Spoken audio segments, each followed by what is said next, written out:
Thorin and his company are being pursued by Azog and his orc party. Following the events of the previous film, they are ushered along by Gandalf to the nearby home of Byrne, a skin changer, who can take the form of a bear. That night Azog is summoned to Dol Guldur by the necromancer, who commands him to marshal his forces for war. Azog then delegates the hunt for Thorin to his son Bolg. The following day Byrne escorts the company to the borders of Mirkwood, where Gandalf discovers black speech imprinted on an old ruin. This coincides with a telepathic message from Galadriel urging him to investigate the tombs of the Nazgul. He warns the company to remain on the path and leaves them. Upon entering the forest, they lose their way and are ensnared by giant spiders. Bilbo then sets about freeing the dwarves with the help of his recently acquired invisibility ring. He subsequently drops the ring and first begins to understand its dark influence after he brutally kills a creature to retrieve it. The remaining spiders are fended off by the wood elves led by Tauriel and Legolas. They also capture the dwarves and bring Thorin before their king Thranduil. Thorin confronts the elven king about his neglect of the dwarves of Erebor following Smaug's attack 170 years earlier, and is consequently imprisoned with the other dwarfs. Bilbo, having avoided capture, arranges an escape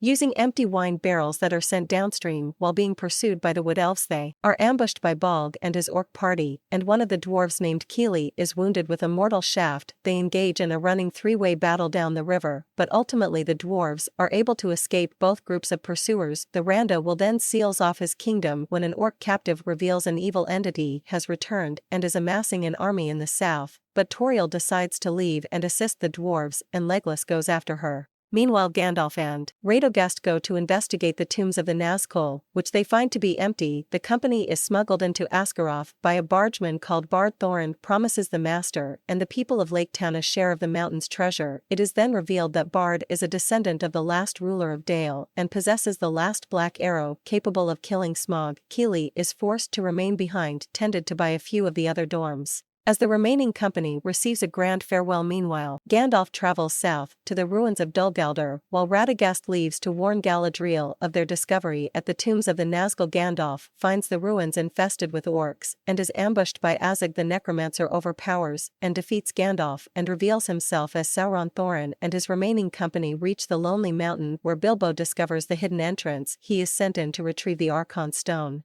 and while doing so he accidentally awakens Smaug while conversing with Bilbo. Smaug reveals his knowledge of both the dwarves' plot to retake the gold and the return of Sauron. Back in Lake Town, Bard attempts to bring the Black Arrow to the town's launcher as he fears what may happen when the dwarves enter the mountain. However, he is arrested by the Master and his conniving servant Alfred in the process, and gives the arrow to his son to hide. Bolg and his orc party then infiltrate the town and attack the four dwarfs that stayed behind but are quickly dispatched. Following the arrival of Tauriel and Legolas, Tauriel then tends to Kili. While Kili is recovering, he openly admires Tauriel's beauty and wonders if she loves him. Legolas leaves in pursuit of Bolg. Meanwhile Gandalf watches helplessly as Azog and an orc army march from Dol Guldur towards the Lonely Mountain. Back inside the mountain during a long chase, Bilbo and the dwarves rekindle the mountain's forge using Smaug's flames to create and melt a large golden statue, hoping to bury Smaug alive in the molten gold. They do so, but Smaug emerges from the gold, stumbles out of the mountain and flies off to destroy Lake Town as Bilbo watches after him in horror and despair.